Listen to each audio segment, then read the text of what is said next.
Welcome everyone to the show, Combustible Elements, real talk for real people. Here we try to put different ideas and perspectives together in a pot, heat it up, and get an explosion of knowledge and understanding. We understand that problems can only be fixed starting from the bottom to the top, building a great foundation for change and improvement. I'm Big Mel, and I'm joined by Ruben, aka the Monarch, and Aaron, the Hitman. Let's get started. Hey, what's up? Thank you for joining us for Combustible Elements. It's been a minute. We here to talk about different topics. Today, we're going to talk about is defunding the police a good idea? I'm Big Mel. I'm joined by Ruben the Monarch, Aaron the Hitman. People that's watching the program, please like, subscribe, check us out. You got some questions, comments, tell us what you want to hear, what you got to talk about, something that you see. We out here trying to help each other. So let's talk about the topic, defunding the police. Is it a good idea? I know exactly where I stand on this, but I'm going to listen to you guys first because I digress, but I'm going to go in because I feel passionate about this topic. So let's start with Ruben. So How do you I think when people hear the term defund the police, they automatically assume that means, you know, you're not going to have police when if you know anything about how the way city budgets and state budgets are set up, defunding different programs happen all the time. The recreational program, your parks and things like that. Those those budgets get defunded all the time. The school budget get defunded all the time. So it's just a matter of reallocating the funds. So defunding the police is not like, okay, you're not going to have activity, or you're not going to have any police on the streets, or you're not going to have any police cars. But it's more so like the millions and millions of dollars that we're putting into the police force and the police department, the way we've been doing things in most of our cities and in most of our inner cities and most of our big cities hasn't. Well, I was going to say it hasn't worked, but it has worked. But it's not working, for the better of the people necessarily. So it's a matter of reallocating those funds and making sure that they're going to help the people in the city. Okay, because you could have given a police officer unlimited amounts of overtime just so they could run up, just because they're either understaffed or, they're going about answering calls for mental illness and things like that. That's not the best use of our funds. If somebody got mental illness, they shouldn't be in a jail cell. They should be, somewhere getting psychiatrically evaluated and getting proper help. If you got all of this excess drugs and all of this excess, crimes that we have, a lot of it comes down to, social economics. So defund the police is about reallocating the millions of dollars, tax dollars at that, of money that the police departments typically get, and basically either put in their pension funds or put in, their own paychecks for them to take care of themselves. And now you get to live outside of the city. So a lot of those guys, a lot of that money is going into the suburbs, making the suburbs better. Granted, I live in the suburbs. That being said, that money still doesn't stay in the city to help the people in the city who are paying the taxes for that. So that's my view on that. What about Okay, you? Aaron? All right. My answer just straight up is no. Like we shouldn't defund the police. If anything, I think the police need more money because they need more training. And so a lot of people want to defund the police, and I don't think a lot of like Ruben did a good job at explaining what defunding the police actually is. I think a lot of people that say they want to defund the police don't actually know what defunding the police means. It's not we're not getting rid of the police. We're not just getting rid of the police force and nobody's going to be policing us. Is moving money from one place to another and put more money in healthcare. We already did a topic on like where all this money is going throughout the United States, and like a lot of the money is already getting poured into healthcare. A lot of the money is already getting poured into, I mean, like a lot of money got taken out of the schools and stuff like that. But healthcare and welfare and stuff like that. Money is already being poured into that. So taking it away from the police force, which is supposed to be protecting and serving us, doesn't make sense to put it more into people gaining more money and things through welfare and healthcare. I don't think that that's a good idea. If anything, I think they need more money to protect and serve us and get better training. Okay, so it's a no for me. The idea of defunding the police to me is like idiotic. Does the way they do things need to be changed? Yes, because everything needs to be changed with the time that you live. People are not the same as they were 50 years ago or 100 years ago. Um, systemic racism played a part in policing for like 300 or 400 years in this country, and those old laws need to change. So, is defunding the police the right answer? No, I don't think so. I agree with Aaron when he says more money needs to be spent on training. Like the idea of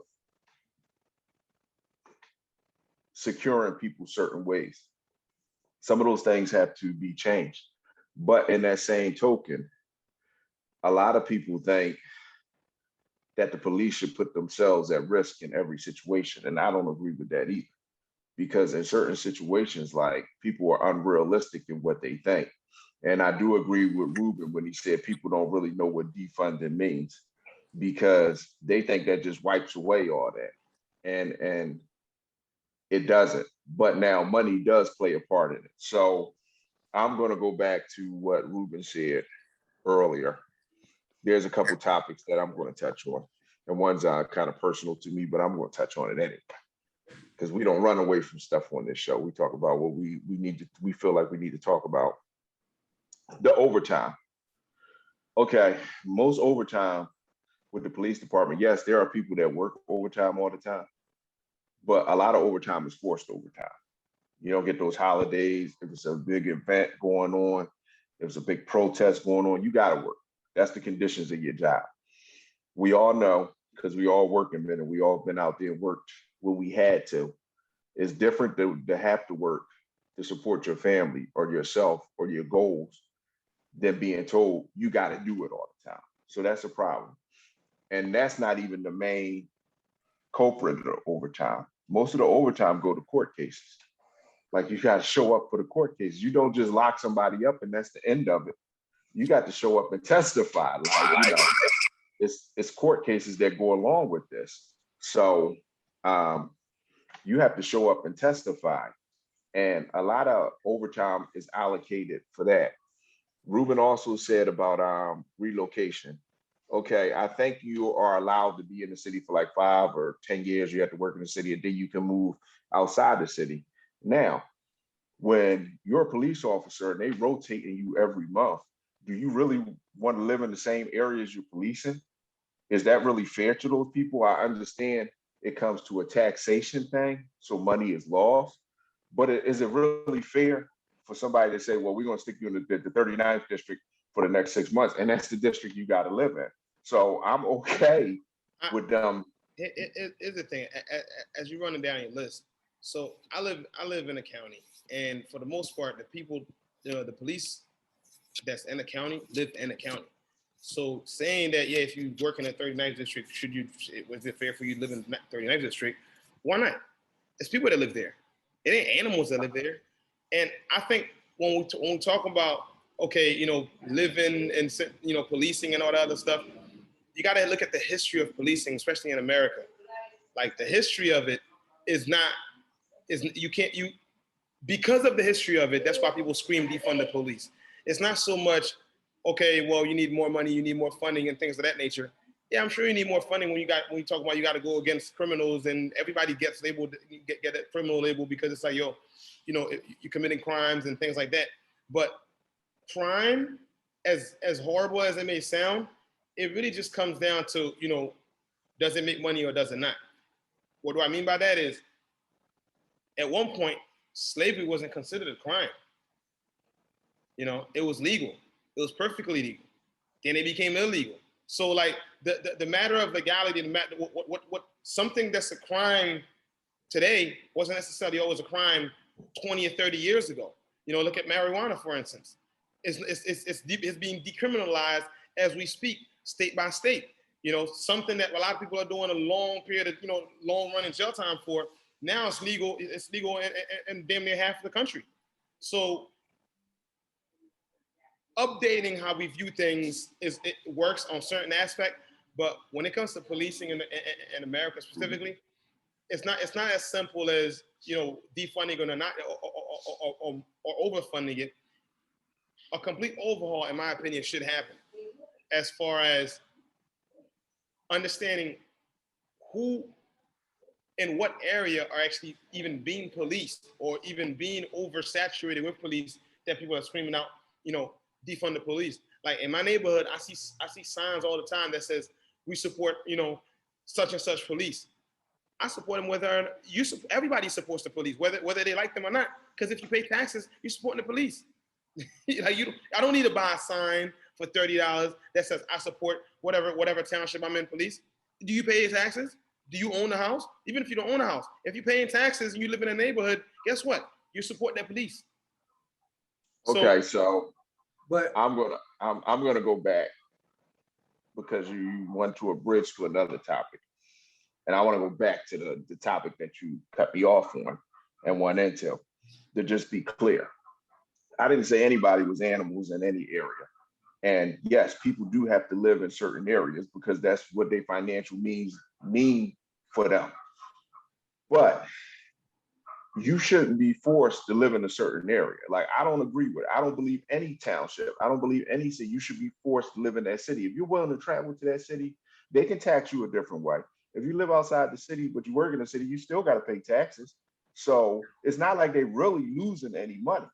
But I don't say that. I don't prescribe to you got to be in the confines of that city or that state to actually be employed by. I don't agree with it because they don't put that stipulation on a lot of other people that work other jobs. So why should they put it on police officers? So I wanted to get that portion of it really like clear with you because I don't want no confusion. It's not about they shouldn't have to be around people. It just like it could be and let's call it what it is. It could be a dangerous situation for them to be working and living in the same areas. Now, does that mean that the people living in the areas aren't in a dangerous situation? No, but it's a different kind of danger. And it's a reality. Like when people sit down there and say, and you say something about laws were different and they changing laws, and yes. And I think I touched on the systemic racism that go along with policing people. That needs to be changed. But we as African Americans, we have to go from this point. Like we don't want to fall back to where we were, and we don't want to forget about where we've been at. But this is where we are now. And a lot of these areas, when they saying defund the police, get rid of the police, are the areas with high crime volumes. You know what I'm saying? So you're not policing yourself. So what the hell are you going to do? You know, and I just wanted to make that point, and I wanted to touch on one more thing because you said mental health. The police are coming out in situations where mental illness is involved. Okay, in Pennsylvania, and like I said, this is a personal thing to me. In Pennsylvania, the 302 somebody, either you have to show that that person is a danger to themselves or the danger to others. The only people that can make that determination right then are the police. So police got to be on the scene. Because if you call rescue out and never call the police and that person is a danger to somebody else and stab somebody, then the first question they're going to say is, where the police? So the police do have to come out in certain situations. Now, do they have to have authority and make all the decisions in those situations? No, they should get on the phone. The policy they should have be the changed. training to make the right call and right decisions during You can't have training for something that is a career thing. Like you can assess the situation, but they not a psychiatrist or a social worker. So how do they handle that situation? First, that's my point. It's like it's a lot of unnecessary red tape. I feel like with situations, just because it's just how things have always been done. And again, I have friends who are police officers. This isn't me ragging on the police department, but it's more or less like, let's call it what it is. Let's call it a spade a spade. Like you can't call 911 for every situation to have, you know, somebody with a firearm trigger happy that's not from the area, that's not from the neighborhood, and don't even look like you in most cases, come and trying to settle or handle the situation. You're like, it depends on the situation, doesn't it? Majority of somebody called 911. They didn't call themselves. Either way. So what about that? Is when the people comes out and you got somebody who's not from that neighborhood, who's not from around there, who's never been around there before. Only time they've seen around there is on TV. You know, it's too many negatives. There's too many strikes going on, and that's why we have some of the outcome. Majority of the time, we got the outcomes that we have, and you always hearing some type of hashtag. You always hearing some type of anger, and then the flip side of that is always, well, what about black on black crime? Yo, all of this is economically based. Okay, that's really what it comes down to. Is defunding the funds that should have went to the parks and recreations, so they could have, you know, different programs for kids to do, different things, you know, whether it be basketball, football, swimming, tennis, different activities that they can get into. You close those parks down, you leave nothing for kids to do. The streets are gonna find them. Well, now see, you're sitting down here, and you can correct me if I'm wrong. You're sitting down here and you're saying that they should be defunded because the money should be allocated to a certain things. I agree that there should be more money towards education. There should be more money put towards social structure. I believe that there should be more money put towards making sure that parents are doing what they're supposed to. But some people just do shit because they do shit. And it's not just because they black or brown that they do the shit. They just do the shit. And then what happens when somebody shows up? Like when somebody shows up, like you walking around with a gun or a knife and somebody shows up, I mean, what's going to happen? Like you're saying in some of these situations, hashtag this, hashtag that, all these situations where they say the cops was wrong, are you telling me that they were wrong? Like some of these situations, people created those situations. What I'm saying to you is when people in my neighborhood walk around with guns and knives, they still walk home, or they still go home. That's what I'm saying. Now, Aaron, if they carrying they permit, it doesn't matter if they got a permit. It doesn't matter if they go, because they legal doing that. People, if you running from the cops and you turn with a gun, you're gonna get shot. Everybody knew that. No, it don't matter if you're black or brown. It just matters who the hell you pointing the gun at. It's countless videos and things. See, that's the beautiful thing about living in our current age. It's like you got videos of all this stuff. So, you know, you see the video, you see the shooting on the video, you don't never see the whole damn thing.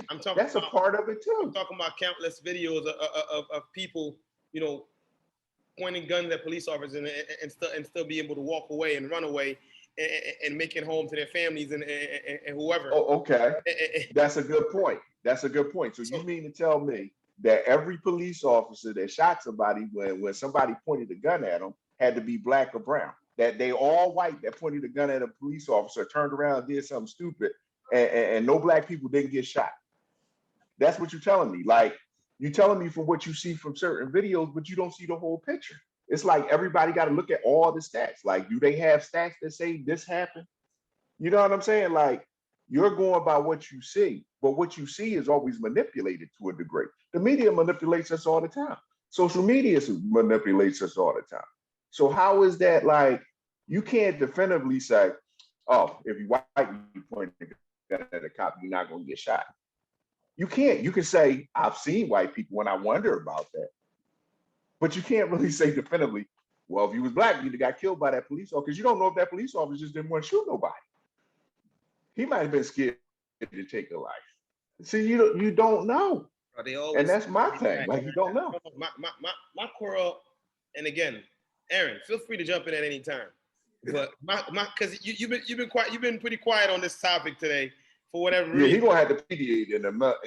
But my quarrel is whenever the people look like me and you, chances are they're gonna end up on a T-shirt with a hashtag.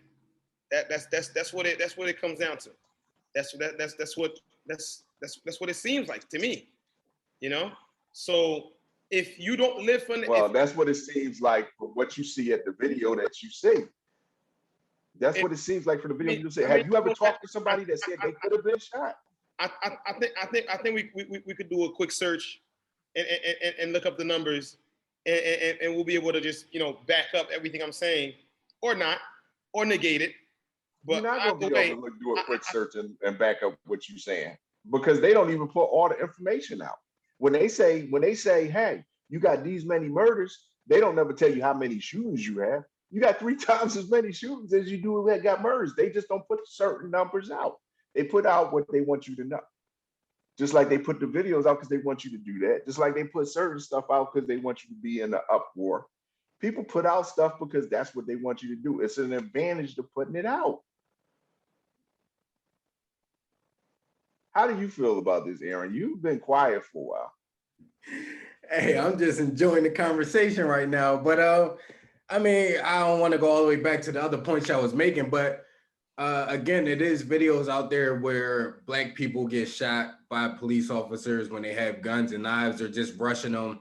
Whereas you see a lot of videos where Caucasian people are getting wrestled down to the ground, or people that do mass shootings. A lot of people that do mass shootings are Caucasian people, and they seem to get arrested and then taken to prison or whatever, and then they go through a whole trial.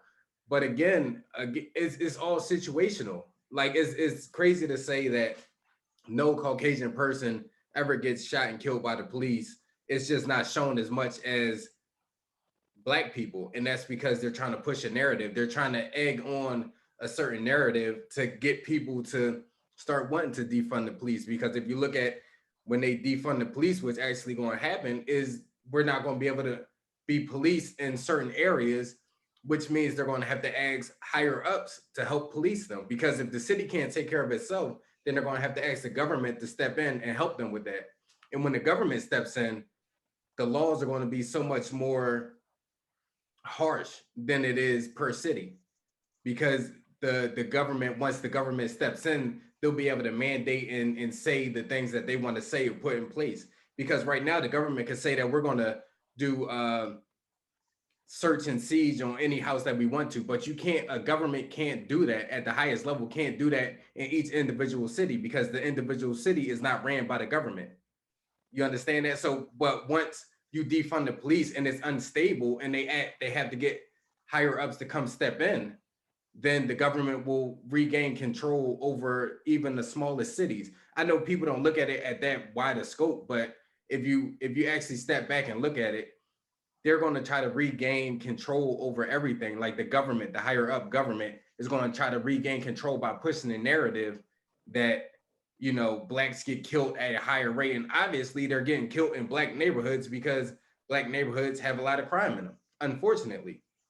And poverty. Okay. Poverty. It goes hand in hand. Poverty and education, that's what's causing a lot of the crime. It goes hand in hand, but every time you hear crime, they never mention the poverty side. They never mention the uneducation side. They never mention the fact that, majority of them schools, if you're looking at the ratings for the school or any of those neighborhoods, they're between a 1 and a 3. If you're uneducated, you have no money, and you live in a quote unquote bad neighborhood, what options do you really have? So let me ask you a question real quick, Ruben. So you said you live out in the county, right? Right. So cops out in the county probably sit like on the side of bushes or whatever, catch people speeding. If you drive past one of those cops, if you drive past one of those cops and say hello, you're a Black man, are they gonna pull their gun out and yell at you, tell you to keep moving, not have no type of engagement with you? Or would they speak back to you? I mean, I guess it depends on the situation. Have you ever had a negative encounter with a police officer when you're not doing anything wrong? Yeah, I have. I mean, I'm gonna be honest. Like I've never had a negative encounter with a police officer, and I got pulled over by doing things like maybe going through a stop sign or something like that. My tail light is out, but I've never been encountered by a police officer, white, Black, Hispanic, or anything, and had a negative encounter with him. I've had just about I've had guns pulled on me by a police officer. To my point, so if a cop in your county is sitting on the side of the road, doing whatever he's doing, it's not necessarily like, oh, he's trying to get us, he's trying to lock us up. But if a cop sit on the corner around my neighborhood, oh, he looking for people to lock up or abuse. But is that wrong? Is that a wrong assumption? Like, is that assumption far-fetched? It's not. Reality. Is it far fetched? Is it So far it's fetched okay to for say that he's? it's okay for a Is it cop far like only fetched? to sit by a bush and catch people speeding, but it's not okay for a cop to sit on a corner of a neighborhood that people are selling drugs and stuff? I mean, to an extent, the one that's sitting To by an the extent, bush, what? the one that's sitting by the bush, really, that's about all the action he's gonna get for that day. Like, you know, got up, went and got himself a coffee, a donut. Now they're in the car for an 8-hour shift. You know, seeing who's going more than 10 miles, more than 9 miles over the speed limit. Like that's about the extent of that. But guess what? In that same token, that neighborhood, chances are the school district's pretty good. It's not rampant poverty going on in that area. Like, we're missing, like, in my opinion, you guys are trying to negate the part where it's like, if you have low income, severely low income, and uneducation, you're gonna have crime. But the part that the crime comes from the low income and the uneducation or the miseducation. Like, that's Defunding the police is not going to give that parent more money. Like, what, I'm gonna defund the police and then give you a pay raise? Like, what? How does that work? defunding the police is more so to allocate money to. All right, how about this? If the police got a $13 million budget, but the school district is in a negative for however X amount of millions, how about taking some of that money that was going to go to police and putting it into the school district? Hold it. I would agree with I you. want you to find me. I want you to find me a school district that gets funded less money than a police department. Find me one in this United States. Philadelphia. Find me one that gets less funded. By any inner city. Like, they raise the taxes here in Philadelphia. They got a quote unquote soda tax or sugar tax or whatever. That was supposed to raise money for the school district, and it's still like $3 million in the hole. Meanwhile, yeah, and they have the parking authority, which was seized. They have the parking authority, which was seized by the state to put money into the school district. The problem with Philadelphia is that you have the state not doing their part. They're not doing the same thing that they're doing in the counties. They're saying that the major cities have too many people, so they're how do they put it? Their responsibility should be lower because it's too many people. So they're not allocating the same money per student as they're doing in the smaller, better counties. So, you know, defunding the police is all about the county or the city that they're in. And it's all about the crime. Like, we got murders, higher murder rate than we ever had right now. So how do you take away the police and then say, okay, so yes, I agree with you. Poverty plays a part, education plays a part, but if you try to fix these problems, it's not going to fix the crime in the next year or two. That's still going to be an issue. You got to start somewhere. You do have to start, but you don't take the police away when you start. You still have to meet it and figure out what you need. You need money to do it. Who we going to raise the taxes even higher? It's 8% tax. It's a soda tax. It's income. Yo, all right, but now see, taxes in this. Now see, I'm going to disagree with you again, because you pay more taxes in the county than people are paying taxes in the city. People in the city that are paying taxes on their homes in the city are paying less than the rest of the state. They can afford to pay more. Because the school district sucks. I pay more taxes on my house, but I'm in one of the better school districts. So if we paid more taxes, maybe the school district would be better because they have more money to do stuff. It still wouldn't be better, because at the end of the day, they Sugar House Casino, which got renamed recently, they allowed that casino to be placed where it was placed because a good portion of their income was supposed to go to the school district to help with the school district deficit. That never happened. And then a couple years later, we got a new mayor, and then they implement a sugar tax. That's supposed to be for the school district deficit. That still doesn't happen. Even if we're screaming defund the police, and you say take some of that money and put it in the school district, that's still not going to happen. So regardless, they don't want education. They don't want parks and things, positive things for kids to do. But then you know, oh yeah, man, this person committed a crime, so let's throw them in jail. How is that helping? As a major country,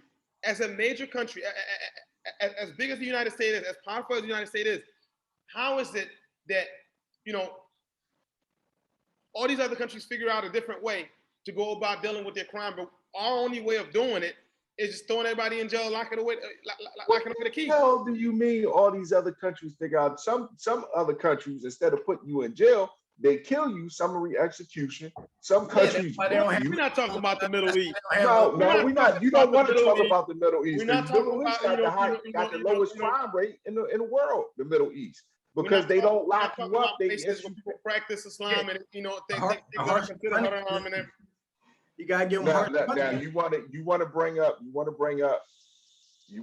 how this country is. You want to sit down there and say that they need to do something. I want to ask you a question because we're coming up on time. I want to ask you a question. So you're saying if I go out there and I shoot somebody because I was raised and born in a poor neighborhood, that should be my excuse? No, it's not a matter of what excuses. Like I shouldn't go to jail. That's not what I'm saying at all. That's what it sounds like you're saying. What I'm saying to you is go back to the crime that gets committed is the only thing that gets highlighted when the whole story needs to be highlighted. It's not just the crime. It's a result. It's a result. That's not what the sickness is, though. The sickness is the poverty. The sickness is the lack of education. I grew up in quote unquote poverty. I'm not out here murdering people, selling drugs, and doing all types of other crazy things. So I mean, the backstory for me, like I don't really weigh too much on history. Like the backstory don't mean nothing because you always have a choice. No matter what happens in life, you have a choice. You decide what happens in your life. It's one of those things where like you're right and you're wrong at the same time. Meaning, for me, it's like you're right. You do make the choice, but unfortunately, when people that look like us make choices, we don't get it. We don't get the second chance or third chance that somebody that doesn't look like us would. So no, I disagree with that. You have a daughter, right? Yeah, I have two of them. So if a little boy punched your daughter in the face and his backstory is his older sister always used to hit him, so he got a aversion to females, it's okay that he punched your daughter in the face, right? Because his backstory is that he was huh? What I'm saying to you is if I make a mistake and I have money, I can clear that mistake because my money allows so. If you make a mistake and you don't make the same exact mistake and you don't have money, you're gonna pay 10 times more than I did because of your lack of funds. That's really what it comes down to. This whole concept of okay, right or wrong and this and that. At the end of the day, it comes down to who has the social economic power and privilege to do X, Y, Z. Because if you have it, then you can move forward. And if you don't, then don't pass go and go sit your ass in jail. This is like real life monopoly here. You think the way that system is set up, yes, people are like destroyed in jail. They don't get second chances. But you're telling me that some people that go to jail don't get second chances? I think some people that go to jail can sit down there and complain to certain agencies and they do shit for them that they wouldn't do for me and you. You see what I'm saying? I've seen that done. The system is set up the way it's set up and it needs to be tore down and changed. Yes, it needs to be more money for poverty. It needs to be more money for education. They got to figure that out. But you just don't take it away from the police force when you already know that crime is out of control. Somehow you got to mediate that crime. Can you find a better way? Yeah, I agree with you. You got to find a better way. But can we find a better way right away? Like when you fix these problems, it's going to affect the next generation, not the generations that's in it right now or that's before it. It's going to require some time. But speaking of time, we're up on time. So we're not going to do who's to blame because we're going to start yelling at each other doing who's to blame. So we're going to leave that alone right now. What I'm going to say is like and subscribe to our channel. If you got a comment, please leave your comment. Let's talk. Maybe we should do a part 2 about this because we went from defunding the police to like education and the root problem. Part of it. It's still part of the topic. Like I said, we should do another show on this. But thank you for joining us. I'm Big Mel. It's Ruben the Monarch, Aaron the Hitman. I look forward to talking to you guys again. Peace out.